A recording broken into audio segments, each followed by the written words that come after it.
दूसरा राजा अध्याय 25। यहूदा का पतन और गुलामी। सिदकिय्याह ने बाबेल के राजा से बलवा किया। उसके राज्य के 9वें वर्ष के 10वें महीने के 10वें दिन को बाबेल के राजा नबूकदनेस्सर ने अपनी पूरी सेना लेकर यरूशलेम पर चढ़ाई की और उसको घेर लिया और उसके चारों ओर पटकोटा बनाए। इस प्रकार नगर सिदकिय्याह राजा के राज्य के 11वें वर्ष तक घिरा हुआ रहा। चौथे महीने के 9वें दिन से नगर में अकाल यहाँ तक बढ़ गई कि देश के लोगों के लिए कुछ खाने को न रहा। तब नगर की शहरपनाह में दरार की गई और दोनों दीवारों के बीच जो फाटक राजा की बारी के निकट था, उस मार्ग से सब योद्धा रात ही रात निकल भागे। यद्यपि कसदी नगर को घेरे हुए थे।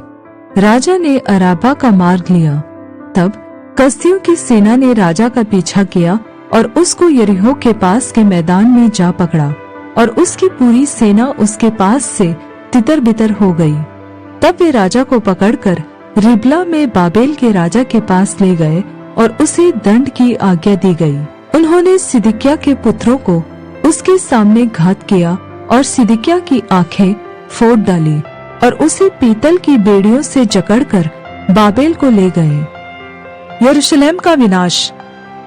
बाबेल के राजा नबूकदनेस्सर के 19वें वर्ष के 5वें महीने के 7वें दिन को अंगरक्षकों का प्रधान नबूजरदान, जो बाबेल के राजा का एक कर्मचारी था, यरूशलेम में आया। उसने यहोवा के भवन और राजभवन और यरूशलेम के सब घरों को अर्थात हर एक बड़े घर को आग लगाकर फूंक दिया। यरूशलेम के चारों ओर की शहरपनाह को कसदियों की पूरी सेना ने, जो अंगरक्षकों के प्रधान के संग थी, ढा दिया। जो लोग नगर में रह गए थे और जो लोग बाबेल के राजा के पास भाग गए थे और साधारण लोग जो रह गए थे, इन सभी को अंगरक्षकों का प्रधान नबूजरदान बंदी बनाकर ले गया। परंतु अंगरक्षकों के प्रधान ने देश के कंगालों में से कितनों को दाख की बारियों की सेवा और काश्तकारी करने को छोड़ दिया। यहोवा के भवन में जो पीतल के खंभे थे और कुर्सियां और पीतल का हौद जो यहोवा के भवन में था, इनको कसदी तोड़कर उनका पीतल बाबेल को ले गए। हांडियों, फावड़ियों, चिमटों, धूपदानों और पीतल के सब पात्रों को भी, जिनसे सेवा टहल होती थी, वे ले गए। करछे और कटोरियां जो सोने की थी और जो कुछ चांदी का था, वह सब सोना चांदी अंगरक्षकों का प्रधान ले गया। दोनों खंबे, एक हौद और कुर्सियां जिसको सुलेमान ने यहोवा के भवन के लिए बनाया था, इन सब वस्तुओं का पीतल तौल से बाहर था। एक एक खंबे की ऊंचाई 18-18 हाथ की थी और एक एक खंबे के ऊपर 3-3 हाथ ऊंची पीतल की एक एक कंगनी थी और एक एक कंगनी पर चारों ओर जो जाली और अनार बने थे, वे सब पीतल के थे। अंगरक्षकों के प्रधान ने सराया महायाजक और उसके नीचे के याजक सपन्याह और तीनों द्वारपालों को पकड़ लिया। नगर में से उसने एक हाकिम को पकड़ा जो योद्धाओं के ऊपर था और जो पुरुष राजा के सम्मुख रहा करते थे। उनमें से 5 जन जो नगर में मिले और सेनापति का मुंशी जो लोगों को सेना में भर्ती किया करता था और लोगों में से 60 पुरुष जो नगर में मिले, इनको अंगरक्षकों का प्रधान नबूजरदान पकड़कर रिबला के राजा के पास ले गया। तब बाबेल के राजा ने उन्हें हमात देश के रिबला में ऐसा मारा कि वे मर गए। अतः यहूदी बंदी बन के अपने देश से निकाल दिए गए। गदल्याह की हत्या। जो लोग यहूदा देश में रह गए, जिनको बाबेल के राजा नबूकदनेस्सर ने छोड़ दिया, उन पर उसने अहीकाम के पुत्र गदल्याह को, जो शापान का पोता था, अधिकारी ठहराया।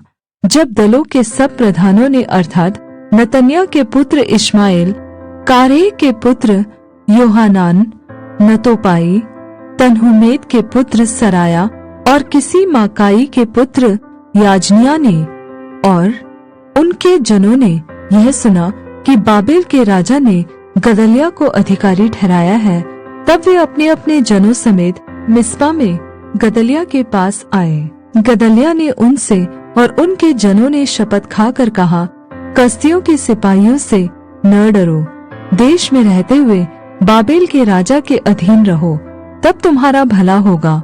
परंतु 7वें महीने में नतन्याह का पुत्र इश्माएल, जो एलीशामा का पोता और राजवंश का था, उसने 10 जन संग ले गदलिया के पास जाकर उसे ऐसा मारा कि वह मर गया।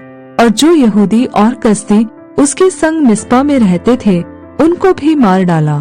तब क्या छोटे क्या बड़े, सारी प्रजा के लोग और दलों के प्रधान कसदियों के डर के मारे उठकर मिस्र में जाकर रहने लगे। यहोयाकीन की रिहाई।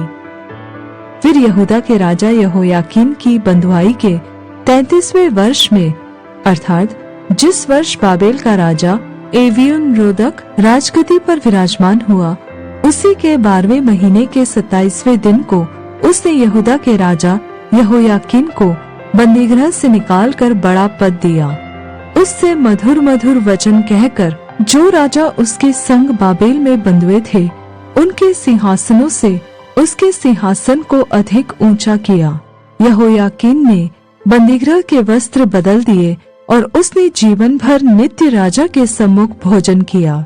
और प्रतिदिन के खर्च के लिए राजा के यहाँ से नित्य का खर्च ठहराया गया, जो उसके जीवन भर लगातार उसे मिलता रहा।